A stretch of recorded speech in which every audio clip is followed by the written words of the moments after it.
আসসালামু আলাইকুম। আপনারা শুনছেন অশ্রুসিক্ত জল লেখনীতে আমি সাদিয়া পর্ব ৩৮। উঠে দেখে অনেক বেলা হয়ে গেছে। ফ্রেশ হয়ে নাস্তা সেরে নিল। দুপুরের রান্নাঘরে জিসানের মাকে রান্নায় সাহায্য করতে গেল। তুই আবার রান্নাঘরে কেন আসছিস? এই গরমে ঘেমে যাবি। রান্নাঘরের এসিটা নষ্ট, ঠিক করার পরে তারপর এখানে আসবি। আন্টি, কী যে বলেন! আন্টি বলাতে জিসানের মা রাগ করলো। দেখ, আমার কোনো মেয়ে নেই, আমি নিজে থেকে পছন্দ করে এনেছি। ভাগ্যে থাকলে আমার ছেলের সাথে তোর বিয়ে হবে, আর না থাকলে নয়। আমি আপ্রাণ চেষ্টা করব, বাকিটা বিধাতার ইচ্ছা।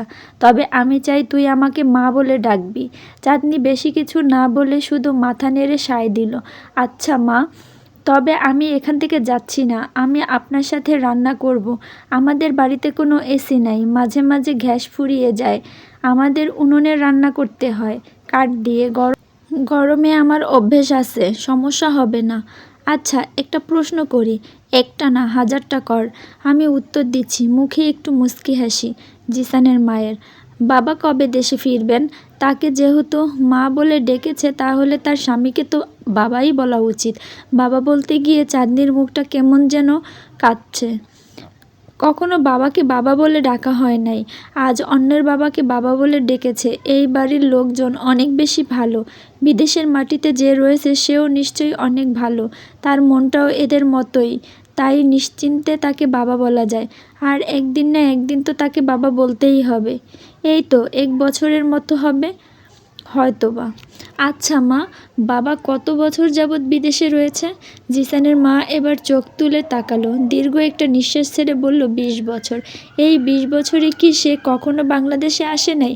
না, আসে নাই, হালকা সুরে উত্তর দিল। কিন্তু আমি তো শুনেছি ৫ বছর চলে যাওয়ার পরে প্রতি ২-১ বছর পর পরই বাংলাদেশে আসা যায়।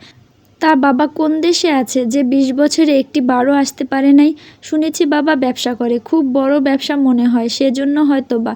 চিন্তা করবেন না মা, জিসান অনেক বড় হয়ে গেছে, সে ব্যবসা সামলাতে পারবে। আর বাবারও বয়স হয়ে গেছে, বাবা এখন থেকে বাংলাদেশেই থাকবে, বাহিরের ব্যবসাটা জিসান সামলাবে। মিনিট খানেকের জন্য স্তব্ধ হয়ে দাঁড়িয়ে রইলেন। মনে হয় সে একটি কাঠের পুতুল। একটি কথাও মুখ থেকে বের হলো না। চেহারার মধ্যে একটা রহস্যময় ছাপ। মনে হয় চাঁদনির এই কথায় সে খুশি হয় নাই। চাঁদনি স্পষ্ট বুঝতে পেরেছে সে ভুল কিছু বলে ফেলেছে।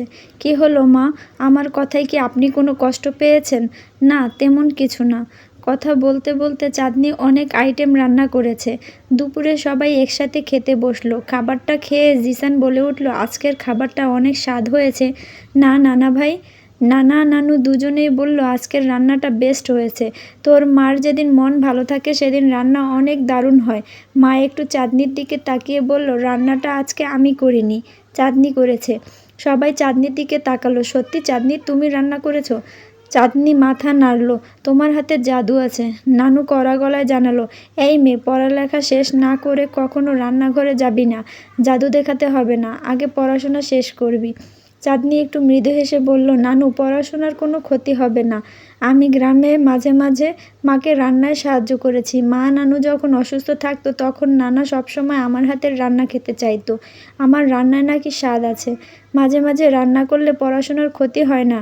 নানু সবাই একটু হাসলো। হয়েছে হয়েছে, পাকা পাকা কথা বলতে হবে না, খাওয়া শেষ কর। আজকে রাতেও চাঁদনি অনেক রাত পর্যন্ত পড়াশোনা করলো। মাথাটা একটু ধরেছে, একটু চা খেলে হয়তো বা ভালো লাগতো। চাঁদনি নিজের রুম থেকে নিচে নেমে আসলো, সোজা রান্নাঘরে গেল। ১ কাপ চা নিয়ে আবার ফিরেছে। এমন সময় সিঁড়ির নিচের ঘর থেকে একটু ফিসফিসিয়ে কথার আওয়াজ হচ্ছে।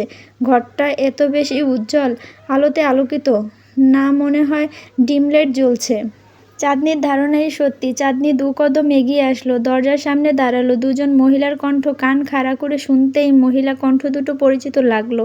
একজন জিসানের মায়ের, আর অন্যজন জিসানের নানু। তারা গোপনে এই ঘরে কী আলোচনা করে? জিসানের নানু বলে উঠল, শায়লা, কী বলবি বল। এতদিন চাঁদনি জিসানের মার নাম জানতো না, আজকে জানতে পারলো তার নাম শায়লা। শায়লা নিজের মাকে বলছে, চাঁদনি আজকে আমার কাছে রমজানের কথা জানতে চেয়েছেন। চাঁদনির বুঝতে বাকি রইল না, রমজান হলো জিসানের বাবা। জিসানের নানু ঝুঁকে মেয়ের কথা শুনছে। সে কবে আসতে চায়, কতদিন হলো বিদেশে গেছে, এই আর কি। নোংরা লোকটার কথা শুনলেও আমার গা শিউরে ওঠে। এখন যে কথাটা শুনলো এটার জন্য চাঁদনি মোটেও প্রস্তুত না। নিজের স্বামীকে কেউ কি কখনো নোংরা লোক বলে? নিশ্চয়ই কোনো ঘাপলা আছে, যেটা চাঁদনি জানে না। দুজনে নীরবতা পালন করছে। শায়লা বলল, চলো মা, শুতে যাই। এসব নিয়ে আমি আর ভাবতে পারছি না।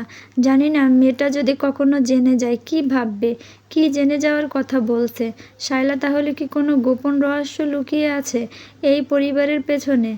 শায়লা বেগম তার মাকে নিয়ে বের হবার আগেই চাঁদনি সেখান থেকে সরে গেল। নিজের রুমে গিয়ে ভাবছে, এ তো হাসি খুশি একটা পরিবার, এদের পেছনে কি কোনো লুকানো রহস্য থাকতে পারে আমাদের পরিবারের মতন? কি জানি তাহলে কি সেদিন আমি যে ভাবনা ভেবেছি সেটাই কি ঠিক, নাকি অন্য কিছু? কে জানে কি রহস্য লুকিয়ে আছে। ভুল ত্রুটি ক্ষমার দৃষ্টিতে দেখবেন। গল্পটি ভালো লাগলে পরবর্তী পর্ব পেতে চ্যানেলটি সাবস্ক্রাইব করে আমার পাশেই থাকবেন। ধন্যবাদ।